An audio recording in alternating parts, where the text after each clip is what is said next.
شروع اللہ کے نام سے جو نہایت مہربان اور بے حد رحم والا ہے۔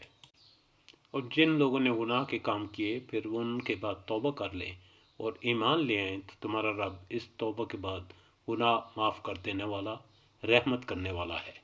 اور جب موسیٰ علیہ السلام کا غصہ فرو ہوا تو ان تختیوں کو اٹھا لیا اور ان کے مضامین میں ان لوگوں کے لیے جو اپنے رب سے ڈرتے تھے ہدایت اور رحمت تھی۔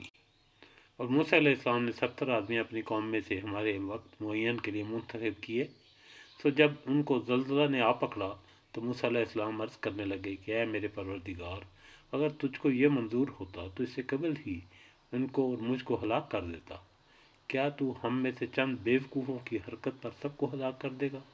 یہ واقعہ محض تیری طرف سے ایک امتحان ہے، ایسے امتحانات سے جس کو تو چاہے گمراہی میں ڈال دے اور جس کو چاہے ہدایت پر قائم رکھے۔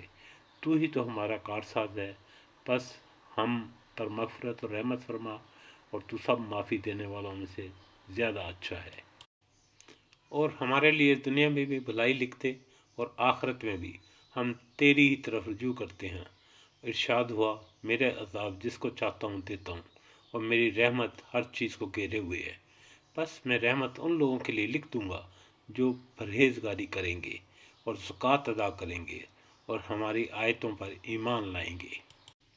اور جو لوگ ایسے رسول نبی امی کی پیروی کرتے ہیں جن کو لوگ اپنے پاس تورات اور انجیل میں لکھا ہوا پاتے ہیں، وہ ان کو نیک باتوں کا حکم فرماتے ہیں اور بری باتوں سے منع کرتے ہیں، اور پاکیزہ چیزوں کو حلال بتاتے ہیں اور گندی چیزوں کو ان پر حرام فرماتے ہیں، اور ان لوگوں پر جو بوجھ اور توق تھے ان کا دور کرتے ہیں۔ سو جو لوگ اس نبی پر ایمان لاتے ہیں اور ان کی حمایت کرتے ہیں اور ان کی مدد کرتے ہیں اور اس نور کا اتباع کرتے ہیں جو ان کے ساتھ بھیجا گیا ہے، ایسے لوگ پوری فلاح پانے والے ہیں۔